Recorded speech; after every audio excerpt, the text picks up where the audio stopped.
I think we need to be very sympathetic and mindful to the fact that community safety always comes first. But in New South Wales, we've demonstrated that you can keep the community safe, but also push ahead with economic openness, and it's that right balance that has kept New South Wales where it is, and we intend to keep that right balance. Community safety always has to come first, but we also believe that you can make sure, with the facts and science backing you, that you can take some decisions about when you can ease restrictions or open up to the rest of the world. So, Tony, do you have an acceptable threshold level, a number of COVID hospitalisations or deaths that would be acceptable in order to make you feel comfortable to open up? Please, no death is acceptable. Please don't put words in my mouth. I've never said that and I never would. We've worked hard in New South Wales to protect life, to keep communities safe, and that's what we'll do. But there's no doubt that the vaccine program is key to our freedom. Having a successful vaccine program is key to making sure that we can make decisions moving forward about our future, but we can't even think about those decisions unless the vast majority of our population is vaccinated. Any conversations we have now are premature.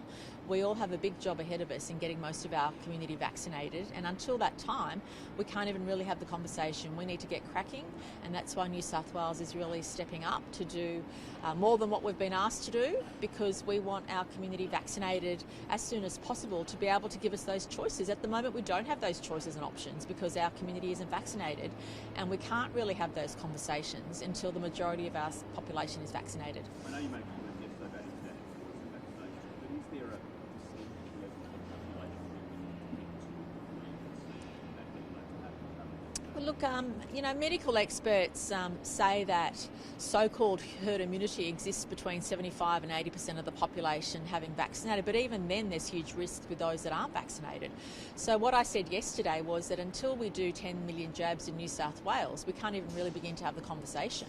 But once you've done 10 million jabs and 5 million of your population has been fully vaccinated, you can start to have those conversations. I mean, in some parts of the world, they're starting to vaccinate 16 to 18-year-olds and even younger children. So we're not in a position to have those conversations until we get cracking, and that's why I'm really keen to make sure we provide a safe vaccine to as much of our population as early as possible. And I don't think it's a good idea to wait. If you have access to a safe vaccine, please take it. Please have a conversation with your GP if you're worried about it, if you have underlying health issues. But I'm really keen to see our population vaccinated as soon as we can, as soon as the doses are available, because that gives us freedom to have these conversations and freedom to exercise choices about what we do moving forward. But we can't even do that until we have the majority of our population vaccinated. Look, that's a matter for them.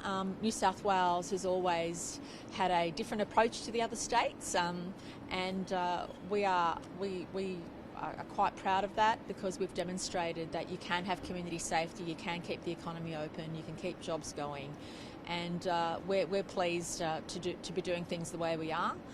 But we also believe in having very direct, open conversations with our community. I'm so grateful for the support we've been shown during these difficult times, and I want to repay that support by always being open and direct about the world and how we see things. And we always convey in the best way possible the direct medical advice we receive as well.